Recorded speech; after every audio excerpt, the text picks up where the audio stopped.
El Braille. 6 punts que trenquen barreres.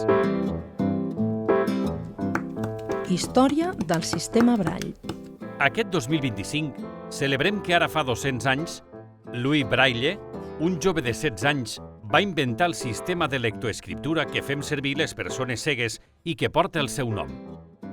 Louis Braille va néixer l'any 1809 a Couperet, un petit poble que es troba a uns 40 quilòmetres de París. Aquesta és la seva casa natal, que avui dia s'ha convertit en un museu que es pot visitar.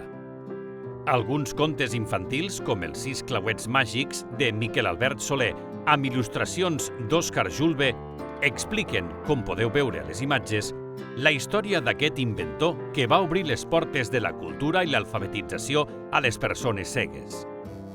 Per un accident amb les eines del seu pare, el petit Louis va perdre la visió dels 2 ulls. Gràcies a l'impuls i el suport de la família i d'una beca que va aconseguir el mestre de l'escola del poble, Louis Braille va ingressar l'any 1819 a l'Institut de Joves Cecs, una institució per a joves amb discapacitat visual que havia fundat el 1786 Valentin Ahuy. Valentin Ahuy, 1744-1822, traductor i intèrpret, representant de la il·lustració i molt compromès amb el moviment revolucionari francès, va dedicar molts esforços perquè els joves cecs poguessin accedir a la cultura i al món laboral. Valentin Ahuy va dissenyar un sistema de lectura que consisteix en posar en alt relleu les lletres de l'alfabet, i el jove Louis Braille, amb aquest sistema, va poder accedir a molta informació. L'any 1821, Charles Barbier, un general napoleònic, va presentar l'escriptura nocturna a l'Institut de Joves Cecs de París.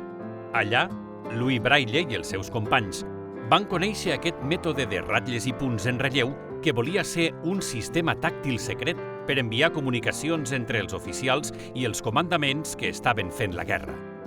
Va ser a partir d'aquest codi que Louis Braille va imaginar un sistema de lectura i escriptura molt més ràpid i àgil que el de Valentin Ahuy. Aquest nou mètode el va presentar el 1825 després d'anys d'investigació i el 1827 es va publicar el primer text en francès i en braille.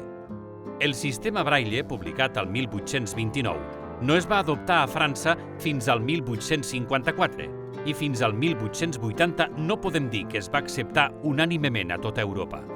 Als Estats Units, això no va passar fins al 1918, però un cop fixat a les principals potències mundials del moment, el sistema es va convertir en l'únic i definitiu.